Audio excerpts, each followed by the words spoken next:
might be wondering, how on earth do I talk to children about artificial intelligence? Well, lucky for me, this is something I get to do quite frequently. Although strangely enough, it's not actually me. It's my podcast, The Good Robot, where teachers increasingly use my episodes to talk to their students about difficult issues in AI ethics, how to use technologies well, and whether they should be using them at all. But in a few weeks' time, I'm doing something a little bit scary. I'm cutting out the middleman in order to talk to students directly. This is the presentation I'm going to be giving to them. It might seem a little bit easy or patronizing for you, but it might actually have some useful or interesting tips that you've been wondering about. So I want to start off today with a little bit of a confession. Who here has ever used AI to do their homework? If you have, don't panic, I'm not here to dob you in, but I do want you to think a little bit more broadly today about what AI is, whether it's good for us in our societies, and what you, yes, all of you, can do about it. So my name's Dr. Kerry McInerney, and I'm an AI ethicist, which means I think about these big questions all the time on a day-to-day basis. So a lot of my work is being a science communicator. I run a podcast with Dr. Eleanor Drage called The Good Robot, which is all about feminism, gender, and technology, where we think about how we can make bigger and better technologies informed by feminist ideas and principles. But something I've realized as I've gone through my career as a science communicator and as an AI ethicist is actually that your generation is the one that's going to matter the most. So come with me, and I'm going to tell you about why AI needs specifically you if we're going to build a better world. So your generation is the one that is most likely to be impacted by the new AI tools we're seeing every day. You're the most likely to be hired by AI, maybe even fired by AI. You're the most likely to be fed AI-powered disinformation on news media. And you're probably the most likely to use generative AI like Midjourney for creating images or ChatGPT for creating AI-generated text for things like, say, doing your homework. But that means that it's especially important that AI reflects you and your views. And right now, we have an AI industry that doesn't really do that. Now, there are projects and people who are trying to transform the AI industry as it stands. So take, for example, the Better Images of AI project, which aims to create more inclusive and interesting images that we can use when we talk about AI.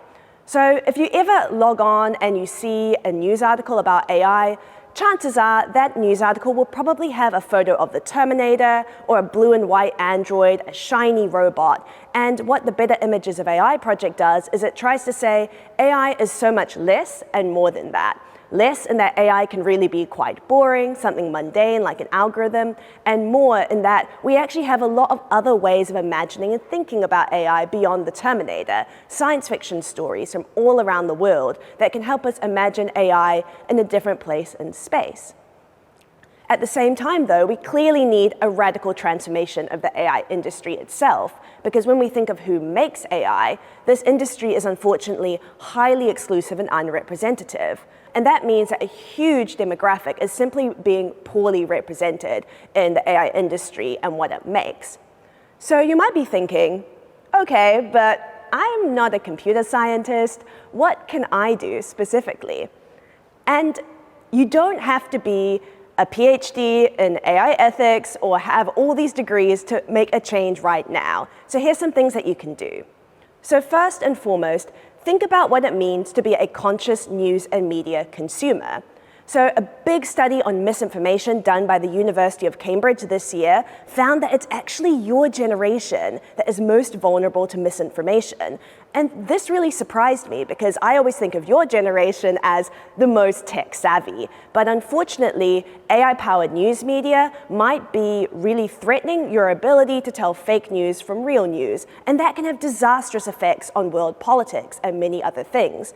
We have 70 elections coming up this year. And so the ability to be able to determine fake news from dangerous misinformation, from real, truthful, good factual reporting is extremely crucial.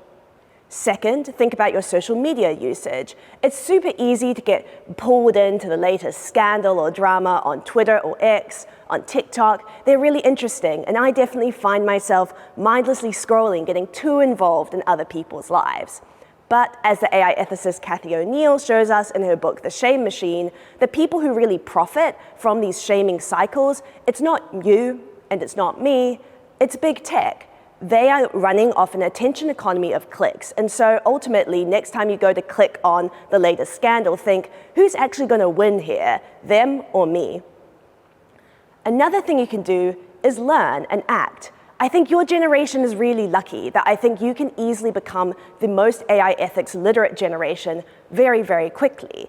Because take, for example, the huge range of books and news articles and podcasts which are now available on topics to do with AI, harms, and discrimination. So here I have, for example, a book by Cathy O'Neil called Weapons of Math Destruction, which looks at how AI scales up existing forms of inequality. A book by Ruha Benjamin called Race After Technology, where she argues that AI-powered tools are used to create the new Jim Code, a play on the new Jim Crow, or new forms of racial discrimination and hierarchization. And then I also have a cheeky promotion for my new book with Dr. Eleanor Drage called The Good Robot, Why Technology Needs Feminism. And this is a book of short essays with beautiful science fiction illustrations, which all explore the question of what is good technology? Is it even possible? And how can feminism help us work towards it? And so if you're really concerned about those questions, I'd highly recommend checking it out. But this is only a snapshot of the available things that you can do to be learning about AI and the impact it's going to have on us and our wider worlds. Now, finally, I know I said you don't need a PhD in AI ethics and computer science to know that AI affects you and to do things about it. But I also want to emphasize that AI as a field is something that affects all of us in different ways, right? It's embedded into, say, our hiring processes, into how we go about our daily lives, from, say, when you use Face ID on your phone, through to when you talk with your friends. And so what that means is we actually need people with a wide range of skills and different kinds of disciplinary expertise.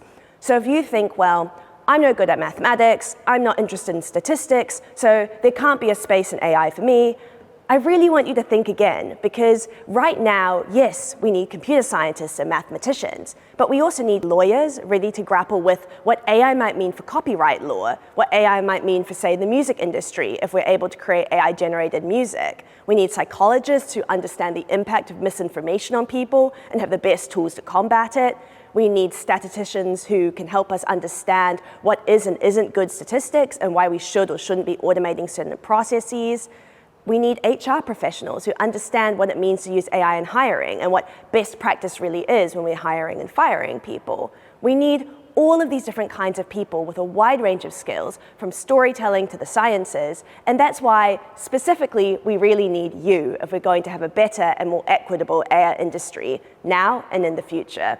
So thank you.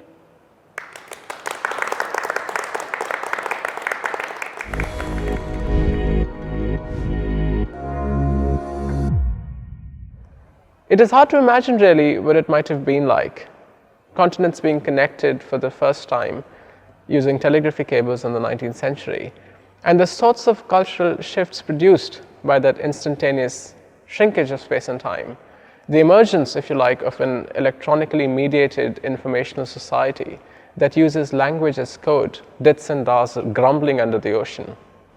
We have paintings and illustrations, of course, showing crowds gathered on rocky colonial shores, or large cable-laying ships with all these valiant depictions of colonial and military officers watching over the arrival of these vessels. In India, the first submarine cable arrived in 1880s, even though the first electronic communications link between the metropole and the colony was established using a land cable in the 1860s, rapidly after the suppression of the mutiny in 1857. Far from the short bursts of sounds produced by a telegrapher, today most of these cables transmit an ethereal stream of information at the speed of light, something that we refer to as data. Much of the world's telecommunications infrastructure, and primarily that we've come to colloquialize as the internet, depends upon these cables in conjunction, of course, with other electricity guzzling, seafaring, planetary architectures of record keeping and record disseminating that I call the monstrous archive. Be it the data center built on fossil technologies and rare earth mining, colonizing indigenous lands and diverting ancient rivers to cool them down. Or be it the orbital satellite system, perhaps the most inscrutable object that we've ever had to rely on to carry out our everyday activities in life, polluting the space, separating us in distance and time from that which we're assured has actually become a part of ourself, a prosthetic extension to our memory. Or be it even the reams and reams of paper collected over centuries, scrolls, taxation ledgers, maps, topographical surveys, memos, gutted inside a brick and mortar library, which is both a symptom of the highly ordered nature of colonial and military bureaucracy, as well as a representation of the sheer scale and power of the colonial apparatus. The truth is, the emergence of much of these monstrous architectures, upon which is built the contemporary information society, has been concomitant with, if not also, a direct consequence of 19th and 20th century colonial expansions. The truth is also that the archive, a fiercely contested term I have to say, but at least one that we've always imagined as a decaying, uncatalogued detritus of history, is no longer in one sense so tangible or corporeal. Today the archive has become a heavily informed archive, in the sense that it is plugged into this monstrous extraterrestrial information industry that I try to describe in this book. In as much as I'm interested in tracing the histories and genealogies of the archive, I'm interested today in studying the tension between the tangible archive and its intangible or ethereal appearance. I think it's even fair to say that the monstrous archive, which I attempt to portray in my book and which I attempt to extricate from the cloudy shadows of industry metaphors like the cloud or the web, is perhaps the largest and the most profoundly disruptive industrial system, produced by colonialism and sustained by its immediate and still perverse ambitions, whether that is to universalize language, to concatenate history, or reproduce, and this is in the enduring realm of fiction, sentient or creative life. Broadly speaking, I'm a scholar of this rift between literary and informatic culture, and I want to excavate how literature, and for that matter philosophy, responds to the profound anxieties produced by the ascendancy of what might be called informed capital. Much of this talk of digital colonialism is interested in finding analytical parallels between historical colonialism's expropriation of land and bodies with the way in which contemporary capitalism expropriates lands and bodies and puts them in a profit-generating flux. And I think that's fair. But I'm interested in something slightly different. One of the real propositions of data and of this digital world is in fact an enduring fantasy and an old cultural anxiety of colonialism. And that is the creation of a total archive. What is a total archive? And how does this fantasy relate to, even propel these monstrous infrastructures? What role does it play in the current age of predictive global capitalism? And what does the archive, ever so much the darling subject of post-structural critique, have to do with all of this? To answer some of these questions and to illuminate some of these forgotten histories, I have turned in my current book project to writers and philosophers who respond to this rift between writing and enumeration, if you like, or who try to literalize the anxiety of the total archive. The most obvious figure is Borges, of course, but I'm interested also in H.G. Wells and his visit to meet prodigal librarian Paul Outlet and his Mundanium in the 1930s Belgium to come up with the idea of the world brain, which presages the internet in a way. This notion of the monstrous archive succoring the dream of artificial intelligence, of collective intelligence. I'm interested in Amitav Ghosh's The Calcutta Chromosome and how he exemplifies in that novel the crisis of knowledge within what we might call this new society of the query. I'm interested in B.F. Skinner and Tade Thompson and Ted Chiang and how they perform human memory and human subjectivity under this deluge of information. But I also place these figures within the inflection points in 19th century and 20th century history of the archive, which are to do with the development of the archive technologies, and in particular these industrial, monstrous archive technologies. For example, consider the Librarian of Congress, Vannevar Bush, who was in his previous life part of the military-industrial complex occasioned by the Second World War, and how he came up with the idea of the informed archive as an extension to human memory. Or Henriette Avram and magnetic tape cataloging systems, or opaque terminals and search engines, all of these technologies leading today to the normalized expectation that we can abstract from and confer with the collective intelligence of the world stored as numbers. And that is the rift and the anxiety that I talk about in my work.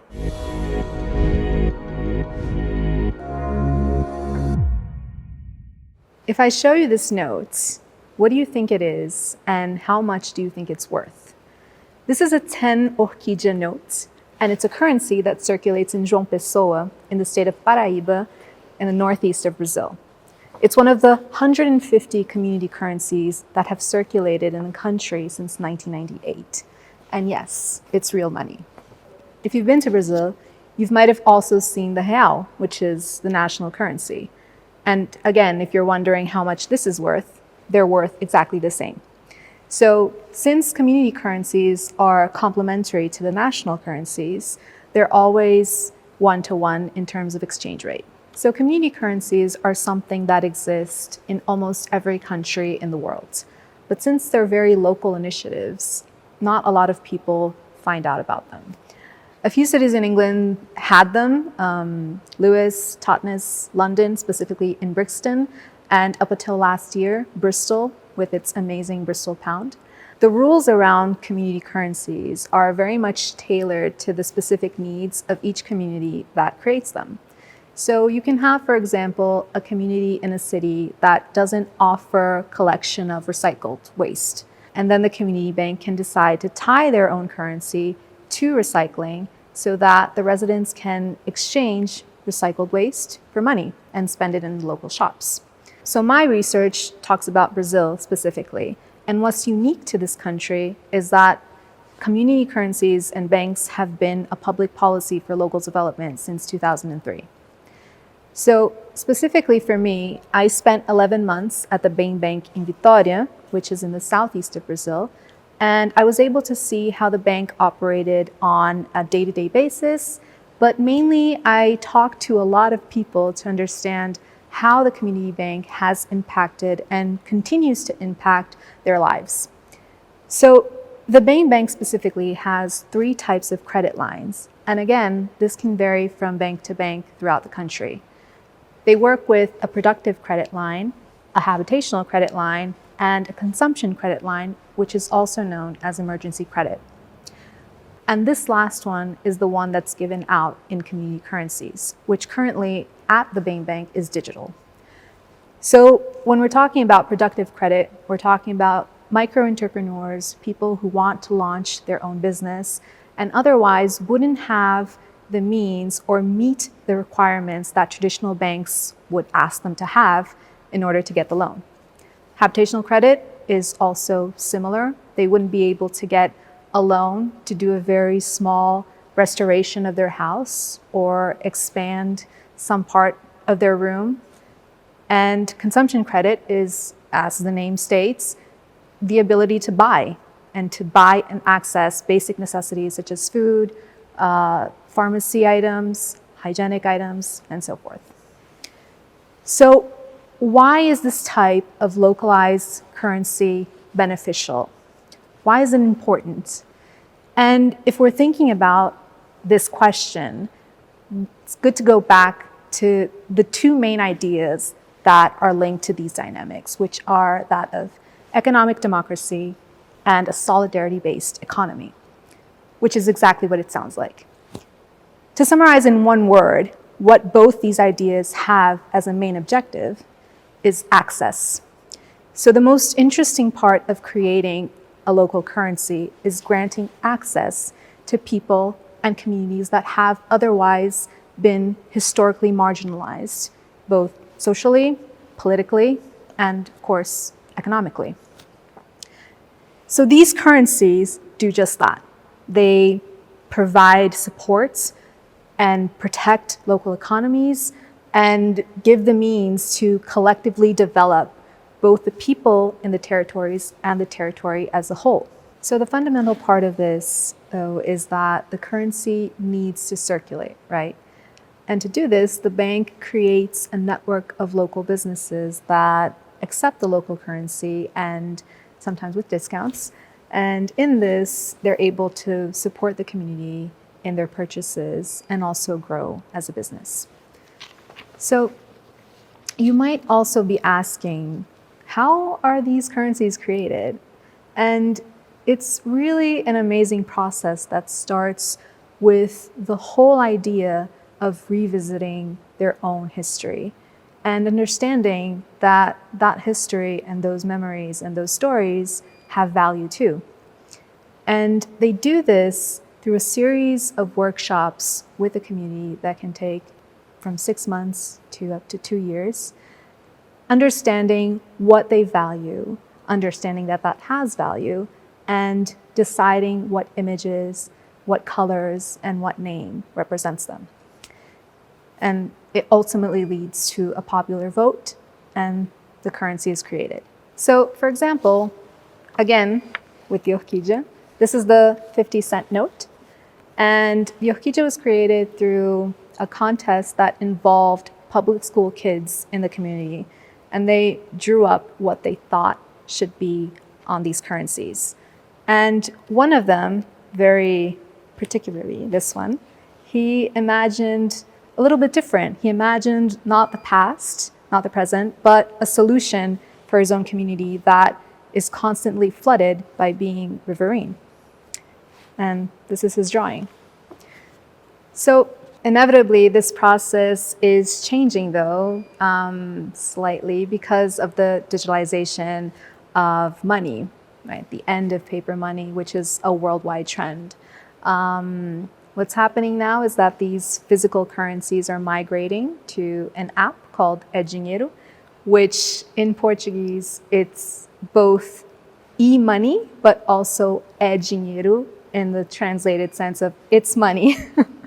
And this is beneficial because the banks don't have to print proper notes with security features, which is very expensive. And in some places, it has worked brilliantly, but other places still struggle a bit because of the technological aspect of it. So we've talked a little bit about what are the general benefits of community currency, but what are the social benefits of it? And if we think about it, it mainly revolves around kind of what we already discussed here, which is redefining what value is. And it also involves, in this sense, redefining definitions and perceptions of self-value. So when you have a community currency versus a national one, you're not tying all the riches that are produced in the community to that area specifically. So if we're thinking about the UK, for example, I could, instead of going to Sainsbury's or Tesco, I'll go to a local shop in my own community. And that aspect of it allows the place to grow as a whole. So if you think about the lasting impact of this, it really comes down to how individual lives were impacted. So if you think about this whole process of redefining what value is as a whole in these places, these people begin to understand and see themselves as capable. And in showing these new perspectives, you also end up showing new ideas around citizenship.